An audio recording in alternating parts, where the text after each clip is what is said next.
We've reached the finals of Great British Menu. Over the past 8 weeks, 24 of the country's top chefs have been battling it out for a place in the kitchen today. And now just 8 remain. There have been highs. Congratulations. Yes! And lows. I'm unhappy about this because I'm in a little But for these chefs, it's now a fight to the finish for the ultimate prize, the honour of cooking at a sumptuous summer banquet to be hosted by the Prince of Wales, who'll be accompanied by the Duchess of Cornwall. So it's finals week and a starter course today. I'm expecting some really good cooking. How often do you get to cook for the Prince of Wales and the Duchess of Cornwall? And the producers, whose food will be on display in the dishes they're going to be eating. But to secure a place at that feast, the chefs are going to have to work harder than ever, because this year the final decision rests with the judges and the judges alone. There will be no public vote.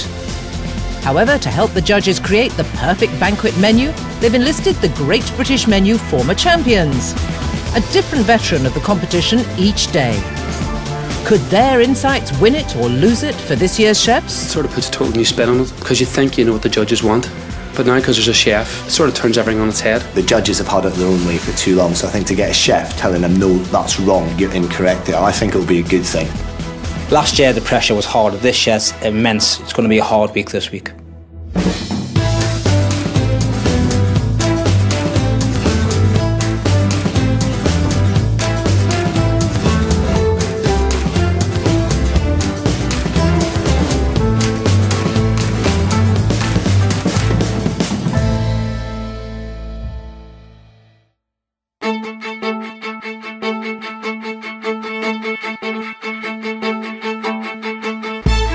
It's day one of the finals, and today the chefs will be cooking their starter courses.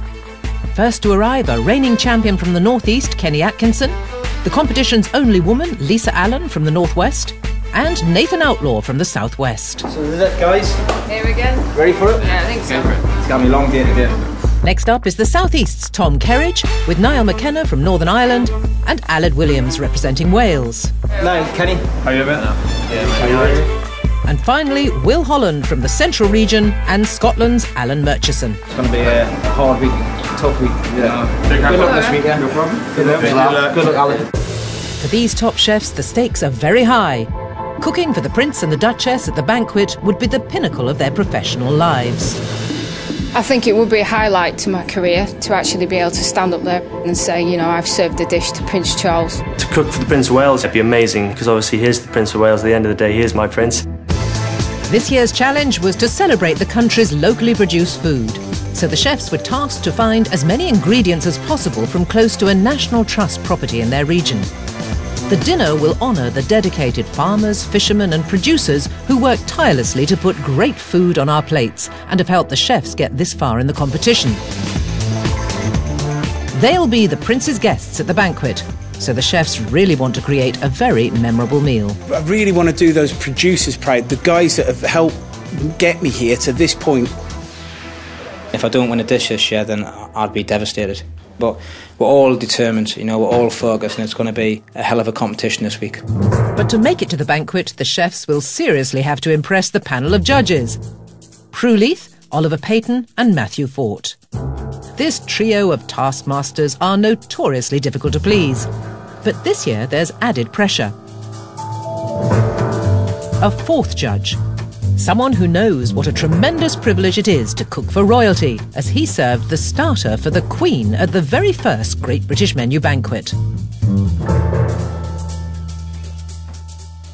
It's Richard Corrigan. Richard, welcome to the judges' chamber. Well, Richard, you're here to help us score, because this year we're not going to reveal to the chefs who has won on the day. In fact, we're not going to tell them who is first, who is second and who is third, but we will tell the top three. After we eat the 4 courses, we will then decide which dishes go to make up the perfect menu. None of the chefs know this yet. None of them know the fact that we're not going to reveal to them today who the winner of the starter course is. That's so cruel. That's even more stress. We're cruel, aren't we? Sleepless nights. So to ensure that the final menu truly celebrates local British food, the judges will only decide on the winning dishes once they've tasted all the courses. But how will the competitors fare with one of their own passing judgment? As the chefs make their way to the judging chamber to receive their final orders, will Richard turn out to be a friend or a foe? Welcome, chefs. How are you all feeling? Yeah, nervous. Excited? Anxious. Well, it is the final, so you should be nervous. And just in case you think we've been too soft on you, we've got an extra judge today for you, Mr. Richard Corrigan. I've stood in this room on 3 occasions. I know the pressure you're under. But on this occasion, I've changed my hats. I am a judge. The thing that we will really focus on is where you got your ingredients, because in this competition you get marks for sourcing your ingredients from a really narrow area around the estate that you're cooking for. So I just hope you've got it right, because it's really important, that local sourcing. Good luck to each and every one of you. Let's get cooking.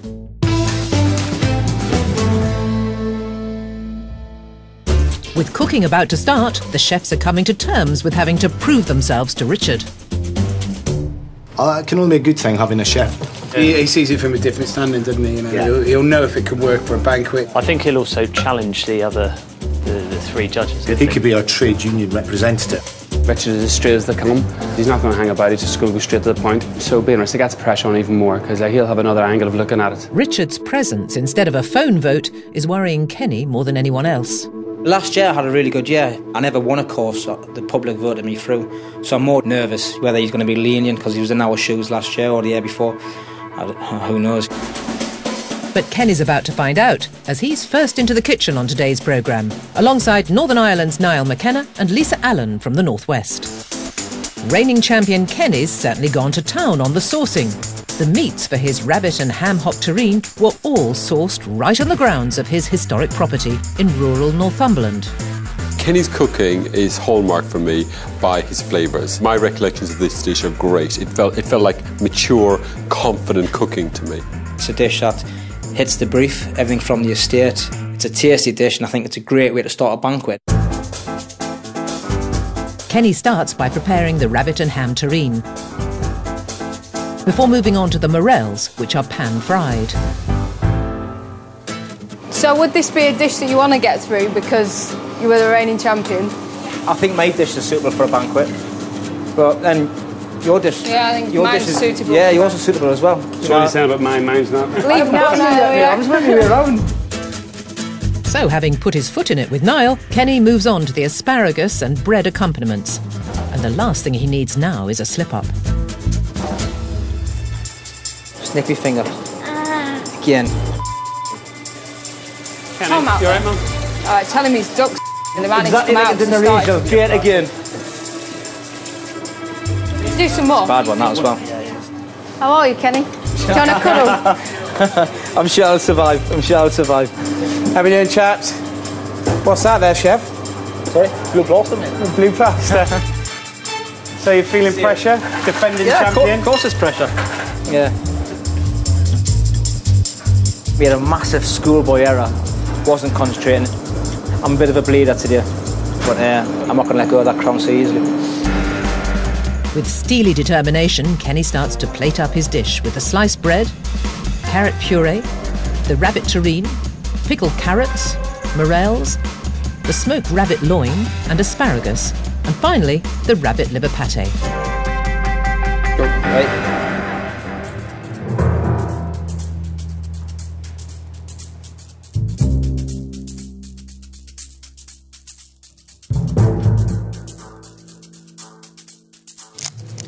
I think this rabbit liver mousse is simply delicious. And I love the idea of eating the rabbit, the whole rabbit, and nothing but the rabbit. I'm going to disagree with you. I'm not a fan of chefs playing with the food. I'm not. Well, I don't think... It depends on whether they play to any purpose, and the purpose comes through the combination of flavours and textures. Just to say, this is just about playing, I'm not sure it's slightly unfair. I'm in difficulty here because I really loved this dish the first time round. So it's really disappointing when I can't taste the carrot in the carrot puree, can't really taste the rabbit in this sort of ballotine thing. I think the morels don't taste very nice. Definitely don't like the taste of the onions. I think the flavours are very nice. What flavours are you getting? I mean, I'm not getting any really big flavours. I quite like the morels. I quite like the carrot. I quite like the separation of them. You're full of guff about, you know what I mean, what flavours you're talking about. And what are you tasting? Come on. I'm tasting ham. I'm tasting carrot. No, but what you have to do is have it with a bit of the rabbit. Have a bit with the other things on the plate. You don't eat them on their own. You're telling me how to eat the dish. Yeah, yes, I am. I agree with Matthew here because I think it's definitely one of the more sophisticated dishes that we've had. Is that what you call sophisticated food, gentlemen? I think you're off your heads. You've been judging things too long. I mean, please. I mean, what? Too many flavours. Too many flavours. I mean, I'm not quite sure what your objection to it is. Yeah, what's your objection to it? The lack of attention to the exact seasoning on every item on that plate, the asparagus, the ham. It would be a travesty if this was put down in front of the Prince of Wales. So, if the competitors thought having a chef on the panel would work in their favour, it seems they were very wrong. But what will Kenny's rivals make of his starter? For me, there's 2 or 3 flavours, maybe too many. Do you think he's just using, because he wants to say he's used the whole animal, that's why he's done that? It's one thing too many. I think the parfait I just wouldn't bother with. For me, it actually works. I think he's got it right. The mouthfuls I've had, it's worked for me. If he could pull that off for 100 people without cutting his finger. So what do you think, guys? All right? My only concern would be getting it out. We're just worried you take a finger off every time you do it. So how will the judges score his starter? That dish looked absolutely delicious, but lacked the flavour that I remember from the first time round. So it's a 7. It isn't a sort of lackadaisical thing he just came up with. I think the visual impact of the dish was matched by the slightly off-centre rusticness of the cooking. I think he'd done that intentionally. I thought it was very good. Rustic, Oliver. I think it was razzle-dazzle for the eye, razzle-dazzle for the mouth. Say, Oliver, I'm also going to give it an 8. That dish just didn't add up to any sum of any parts for me. And in that case, it's a 6. Ooh. Belfast-based Niall McKenna is up next. He sourced a great deal of his ingredients locally, but plain-speaking Richard wasn't a fan of his quail and asparagus starter in the regional heats. It was an okay, good dish. It wasn't a dish that just made me just jump up because I can't get excited about quail eggs. But unfortunately for Richard, the quail's eggs are still present. And Niall starts by using them to make a dressing. I genuinely believe that I can go the whole way to the final. It's not about a false belief. I really do think food's good enough to go through. It's not being arrogant or anything else. I just think I'm doing really good food at the moment. Confident Niall pan-fries the quail breasts, but his laborious method of cooking has caught Alan's eye. Are you taking the quail off the bone? Yeah, I'm going to smoke now. OK, I'm concerned for you. I'm about doing this for 100 people. No wonder you're sweating. It's just because I'm unfit, mate, not like you. Not running everywhere, you know. Niall's quail dish, just not suitable for a banquet and impossible to achieve. You know, it's just impossible to achieve. But Niall's not intending to make life hard for himself at the banquet. The quail for the banquet, you would do the same? No, I wouldn't do it. I'd probably do it in the water bath. You know, do it that way there. But today we're just doing this here for the judges. You know, you wouldn't do it for a banquet. You'd shoot yourself in the head. Yeah. The idea of a water bath's the right idea, but do it now. The last thing the judges want to do or want to hear is that they're doing one style, which is what you're going to win on, then change it for the banquet. Quail, roasting it. Yep. When we've got temperature control baths, is it quite tricky to get it right, or is it want to impress Richard with your cooking skills? He's going to cook the quails in a water bath if it gets through to the banquet. And if Richard votes for him and puts him through, you'd want that dish the same as the one that Richard voted for. Niall can only hope that the judges don't get wind of his slippery tactics. He plates up layers of asparagus, quail breast and radish, followed by quail jus, quail's egg dressing, more asparagus, and finally wood sorrel and watercress. Right, gents, go for it. Thank you. My dish was like, it's too fiddly at the very last second. So there's there's a window of 5 minutes, that's it. And for 100 people, is that enough?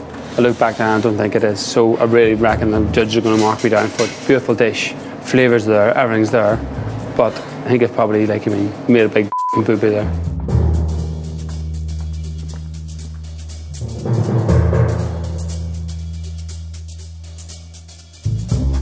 It's got smaller. I think you complained last time it was too big. The leg has got great flavour. Really beautiful flavour. Deep.